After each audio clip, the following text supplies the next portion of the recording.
नमस्ते, बालाजी हिंदी टैरो में मैं फिर से आ गई हूँ आप लोगों की स्वागत करने। मैं फिर से लेके आई हूँ एक जनरल लव रीडिंग, लेकिन जो लोग नो कांटेक्ट या फिर सेपरेशन की सिचुएशन में है और जानना चाहते हैं आपकी पर्सन की करंट फीलिंग्स क्या है, वो क्या चाहते हैं और उनका एक्शन क्या रहेगा। ये जनरल रीडिंग है तो हर बात हर किसके साथ रेजोनेट नहीं करेगा। जितना भी आपके साथ रेजोनेट करता है उसको रखिएगा, बाकी को छोड़ दीजिएगा। हो सकता है आपकी रीडिंग किसी और से रेजोनेट कर जाए। तो अगर आप सन साइन मून साइन किसी भी साइन से, अगर आप एरीज हो यानी मेष राशि हो और जानना चाहते हो कि आपका ये हफ्ता कैसे जाने वाला है, तो ये रीडिंग आपके लिए होगी। ये कोई जेंडर स्पेसिफिक नहीं है और एनर्जी वाइज वर्षा होते रहते हैं, इसका भी थोड़ा ख्याल रखिएगा। अगर आपको रीडिंग अच्छी लगे चैनल को सब्सक्राइब कर दीजिएगा, लाइक शेयर एंड कमेंट करना भी ना भूलिएगा। किसी को अगर पर्सनल रीडिंग चाहिए तो डिस्क्रिप्शन बॉक्स में इसका डिटेल्स है, आप उसे पढ़ के मेरे साथ कांटेक्ट कर सकते हो। देख लेते हैं एरीज यानी मेष राशि। ये रीडिंग होगी 6 से लेके 12 तारीख तक की। 6 से लेके 12 तारीख तक की जो वक्त है, इसमें इस रीडिंग को आप खुद के साथ रेजोनेट कर सकते हो।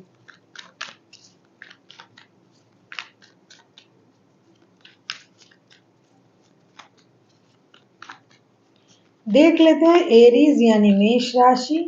आप जिनके साथ रिश्ते में हो लेकिन नो कांटेक्ट या फिर सेपरेशन का सिचुएशन चल रहा है, तो आपकी पर्सन की करंट फीलिंग्स क्या है। एरीज यानी मेष राशि, हम देखेंगे आपकी पर्सन की करंट फीलिंग्स क्या है जिनके साथ आप रिश्ते में हो लेकिन नो कांटेक्ट या फिर सेपरेशन का सिचुएशन चल रहा है।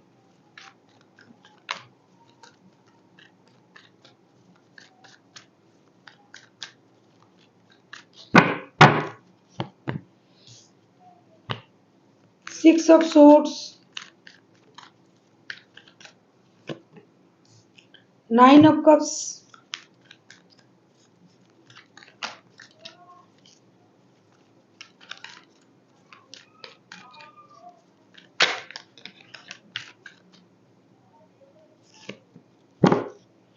9 of swords। ये जो बंदा या बंदी है ना जिनके साथ आप रिश्ते में हो, ये अभी बहुत ज्यादा रेस्टलेस मूड में है, इनडिसाइसिव है, क्या करे क्या ना करे। एक तो पहले इन्होंने रिश्ते से मूव ऑन किया या तो आपने किया, जिसकी वजह से ये रिश्ता नो कांटेक्ट या फिर सेपरेशन वाला सिचुएशन में आ गया है। लेकिन अभी इनको जो लग रहा है कि आप जो हो उनके लाइफ में, आपके साथ रिश्ते में होना उनके लिए एक विश फुलफिलमेंट है। ये इनको बाद में पता चला, पहले उनको लग रहा था कि जा रहा है तो जाने दो, या फिर अगर खुद इन्होंने रिश्ते से मूव ऑन किया था तो इनको लग रहा था चलो ठीक है, मुझे अच्छा नहीं लग रहा है, मुझे ये तकलीफ है, मुझे वो तकलीफ है, मुझे रिश्ते से मूव ऑन कर लेना चाहिए। इमोशनल बैगेज के साथ किसी ने तो इस रिश्ते से मूव ऑन किया है, या तो आपने या तो आपके पर्सन ने, तभी ये रिश्ता, तभी ये जो सिचुएशन है ये नो कांटेक्ट वाला हुआ है। लेकिन कुछ देर के बाद इंसान को ये लगने लगता है अरे जो हुआ वो सही हुआ या गलत हुआ, ये वो, तो उस बात को सोच के बंदा बहुत ज्यादा इंडिसाइसिव हो गया है, रेस्टलेस हो गया है। कब क्या कर ले, कब उनको कभी लगता है अरे ये तो मेरी विश फुलफिलमेंट था, या थी उनसे मिलना चाहिए, मुझे जाना चाहिए, बात करना चाहिए। कभी उनको लगता है जाके बात कर लूं, कभी उनको लगता है नहीं मैंने ही इसको छोड़ के आया है, नहीं उन्होंने मुझे ऐसा कहा था। मतलब कभी उनको लग रहा है कि आपके पास दौड़ के चले आए, कभी लगता है नहीं भाई गलती मेरा ही था, मैंने ही मूव ऑन किया था, मैंने ही थोड़ी देर के लिए ब्रेक लिया था, मैंने ही चले आए थे इस रिश्ते से। तो इन सारी बातों से बंदा खुद को भी परेशान कर रहा है, अपने जो सोच है उसे भी परेशान कर रहा है और खुद भी परेशान हो रहा है। इनमें वो समझदारी नहीं है कि अभी क्या करना चाहिए, कितना रुकना चाहिए, कितना आगे जाना चाहिए, क्या करना चाहिए। पूरी तरीके से बावला हो गया है ये बंदा। उनको लगता है चलो जाके बात कर लेते हैं, क्या होगा। फिर लगता है नहीं मैं क्यों जाऊं, अकेला हूँ, सब कुछ है मेरे पास, सही हूँ। लेकिन अंदर ही अंदर उनमें ये चीज काम कर रहा है अरे ये तो मेरे विश फुलफिलमेंट था, इनके साथ मैंने झगड़ा कर लिया, मैंने मूव ऑन कर लिया, इस तरीके का सिचुएशन उनके लाइफ में है। देखो बॉटम ऑफ द डेक में टेम्परेंस के कार्ड है। ये अपनी सिचुएशन को बैलेंस कर रहा है, अपने एनर्जी को बैलेंस कर रहा है, पेशेंस रख रहा है, लेकिन हो नहीं रहा है इनसे। अभी हम देखेंगे कि ये चाहते क्या हैं। एरीज यानी मेष राशि, आप जिनके साथ रिश्ते में हो, कोई कैंसर हो सकता है, जेमिनाई हो सकता है, एक्वेरियस हो सकता है। देख लेते हैं ये पर्सन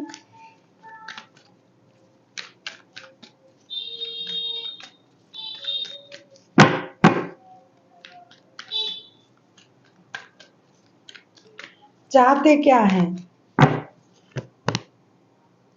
पेज ऑफ वॉन्ड्स चाहेगा क्या? दोस्ती, नई शुरुआत। ये परेशान है ना, खुद की लिए हुए डिसीजन से बंदा खुद ही परेशान है। Yes, two of cups. इस तरीके का बंदा चाहता क्या है, जो खुद अपने, कुछ लोग ऐसे हैं, मतलब कुछ बातें चल रही है, हो सकता है उनको गुस्सा आ गया, चलो बात बंद कर देते हैं, फिर बात नहीं करना, फोन कॉल मैसेज नहीं करना, फिर जाके खुद ही पछताते हैं। देखो फाइव ऑफ कप्स के कार्ड आए हैं। ये चाहते तो है ब्रांड न्यू बिगिनिंग स्टार्ट करना रिश्ते में। ईगो काम कर रहा है बंदे का, मैंने देखा पहले ही। कभी सोच रहा है चलो जाके बात कर लेते हैं, कभी सोच रहा है नहीं अकेला हूँ, सही हूँ, ठीक हूँ, क्या कमी है। वो एक डायलॉग है ना, कमी क्या है मुझ में, उस तरीके का सोच रखते हैं। फिर सोचते हैं नहीं चलो बात कर लेते हैं। ये चाहते हैं रिश्ते में नई शुरुआत करना, रिश्ते को दोस्ती से शुरू करना। टू ऑफ कप्स की एनर्जी में उनको लगता है नहीं, इतने झगड़े के बाद भी मैं उनको भूल नहीं पाता हूँ या भूल नहीं पाती हूँ, मतलब इसके कि इनके साथ मेरा जन्मों का रिश्ता है, सोलमेट वाला कनेक्शन है। जैसे कि ऊपर से कुंडली मिला के आए हैं हम दोनों, कितना भी कुछ हो जाए, लड़ाई झगड़ा हो जाए, एक दूसरे को नहीं छोड़ पाएंगे। और रिश्ते में नई शुरुआत चाहते हैं, दोस्ती चाहते हैं आपके साथ, लेकिन बंदा कुछ, आपकी कुछ बातों से अभी तक बंदा दुखी है। आप जो हो उनके लिए एकदम खड़े हो, पीछे ही थोड़ा मुड़ के देखने की जरूरत है। वो वैसा देख नहीं पा रहे, अपने कर्मों से बंदा फंसा हुआ है। गलती हो सकता है इनका है। देखो एनर्जी वाइज वर्षा होते रहते हैं, बाद में ये ना कहना कि मैडम मैंने ऐसा नहीं किया, मेरे कुछ लोग कमेंट कर जाते हैं मेरे पर्सन ने मेरे साथ ऐसा किया, मेरे पार्टनर ने किया। हो सकता है कर सकते हैं, लेकिन यहाँ जो हो रहा है कलेक्टिव रीडिंग हो रहा है ना, तो एनर्जी वाइज वर्षा होते रहते हैं, इसका थोड़ा ख्याल रखिएगा। तो ये अपने जो भी है, जिसने भी ऐसा किया, तो अपने कर्मों से ये दुखी है, हेवी कर्मा बीट कर रहा है उनको। वो जो करके गए हैं वही उनको लौट के मिल रहा है। तो अभी ये सोच तो बहुत कुछ रहा है, चाह तो बहुत कुछ रहा है कि रिश्ते को दोस्ती से शुरू करें। हाँ ये मेरे सोलमेट है, इनके साथ मेरा सोल कनेक्शन है। जैसे कि देखो ना, जन्मों का कनेक्शन है, कुंडली मिला के आया है, ऊपर से कुंडली मिला के आया है, ऐसा इनको लग रहा है। लेकिन बंदा करे तो क्या करे, अपना सर नीचा करके खड़ा है। देखो अपने परेशानी से परेशान है, या तो आपके कही हुई कोई बातों से इनको बुरा लगा, या फिर इन्होंने खुद ऐसा किया कि उनको बुरा लगा। और कुछ लोगों के लिए, बहुत कम लोगों के लिए ऐसा है कि इन्होंने इस रिश्ते को छोड़ के कहीं और गए थे अच्छा रिश्ता ढूंढने, तो वहां से भी उनको मुक्के पड़े और दौड़ के इधर चले आए। अभी सर झुका के खड़ा है, तो आ नहीं पा रहे। तो चाहते तो है बहुत कुछ, ये आपसे भी चाहते हैं कि आप रिश्ते की शुरुआत करो, ये वो दोस्ती से रिश्ता शुरू हो जाए, लेकिन ये खुद से उनको शुरू करवाने में थोड़ा पीछे है। अपने आप से ये डिसाइड नहीं कर पा रहा है कि इनको करना क्या है। अभी हम देखते हैं कि ये खुद क्या एक्शन ले सकते हैं। अगर ये खुद एक्शन लेते हैं तो ये क्या एक्शन लेंगे।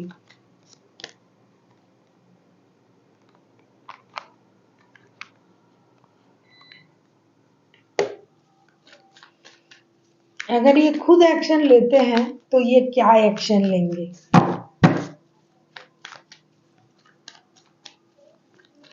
आप किसी कैंसर, स्कॉर्पियो, पाइसिस के साथ डील कर सकते हो।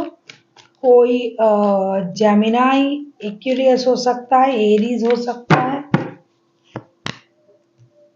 Hello, four of swords.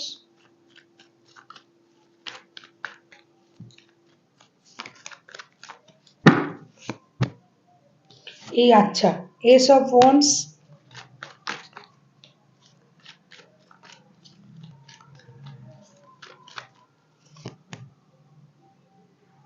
8 of wands. Action लेंगे ये बंदा, देखो आ रहा है आपके तरफ, नाइट ऑफ पेंटिकल्स के कार्ड के साथ एक स्टेबल ऑफर के साथ बंदा आ रहा है आपके तरफ। ये एक्शन लेगा क्योंकि इनको हो गया है ना कि गलती किसका था, ये वो। तो ये बंदा कुछ देर तक दुखी रहेगा, परेशान रहेगा, रोना धोना करेगा, यूनिवर्स से अपनी परेशानी बताएगा। एक वही तो है हमारे, जो हमारे हर हरकतों को माफ कर देते हैं, तो ये उनसे कहेगा। फिर ये मेहनत करने के लिए राजी हो जाएगा, स्टैंड लेगा अपने लिए, अगर पहले नहीं लेता था। और ये बंदा एक्शन लेगा, बहुत सोचने के बाद, चिंता करने के बाद, समझने के बाद, रोने धोने के बाद ये अपने तरफ से एक्शन लेगा। आपके तरफ ये मतलब गुड न्यूज़ लेके आएगा। चाहे कॉल कर दे, चाहे टेक्स्ट कर ले, चाहे मैसेज कर ले, मेल कर दे, डिजिटली हो या फिजिकली हो, ये बंदा रिश्ते को सही करने की कोशिश करेगा या करेगी। लेकिन एक बात है, अगर आपने भी उनको ब्लॉक करके रखा है तो बंदा कोशिश करेगा तो क्या करेगा। अगर उन्होंने आपको ब्लॉक करके रखा है तो ये खुद ही खोलेगा, खुद ही कोशिश करेगा आपसे बात करने की, मिलने की। लेकिन अगर आपने किया है एरीज, तो आपको उनको अनब्लॉक कर देना चाहिए। कम से कम इस इनकी बात तो सुन ले आप, फिर उनको जो सजा देना है दे दीजिएगा। अभी हम देखेंगे कि यूनिवर्स आपसे क्या कहना चाहते हैं। एंजल आपको क्या कहना चाहते हैं, प्लीज एंजल गाइड करें एरीज के जो भी लोग ये रीडिंग सुन रहे हैं, उनके लिए आपकी तरफ से क्या गाइडेंस है। एरीज के लिए आपकी तरफ से क्या गाइडेंस है 6 से लेके 12 तारीख तक की जो वक्त है, इसमें एरीज वालों के लिए खास करके एरीज के जो भी लोग नो कांटेक्ट या फिर सेपरेशन के सिचुएशन में हैं और इस रीडिंग को सुन रहे हैं, जो भी इस रीडिंग को सुन रहे हैं उनके लिए क्या गाइडेंस है एंजल की तरफ से, एंजल क्या कहने जा रहे हैं। Look for a sign. मुझे लगता है आप अगर ये डिसाइड नहीं कर पा रहे हो कि क्या करना है, इस बंदे को माफ करना है या फिर आगे नहीं जाना है, या फिर ये जो कर रहे हैं, ये जो कह रहे हैं सच है या झूठ है, तो आपको अपने अंदर या फिर यूनिवर्स से कुछ ऐसी साइन दिखाई देगी, उनसे आपको मांगना पड़ेगा कि मुझे ये साइन दिखा दीजिए जिससे हम ये डिसाइड कर पाए। जैसे हम बोलते हैं ठाकुर जी के पास जाके कि आप मुझे अपना वो पंख है ना, मैं बोलती हूँ जाके कि आप अगर ये पंख हिला देते हो तो मुझे लगेगा कि मेरा ये काम हो जाएगा। तो जब हिल जाता है मैं बहुत खुश हो जाती हूँ। इस तरीके से आपको कोई साइन जरूर दिखाई देगा यूनिवर्स की तरफ से कि आपको क्या डिसीजन लेना है, तो आप उस तरीके से डिसीजन लीजिए। So thank you for watching and फिर मिलते हैं एक नए वीडियो के साथ। तब तक के लिए स्वस्थ रहिए, मस्त रहिए और वीडियो देखते रहिए।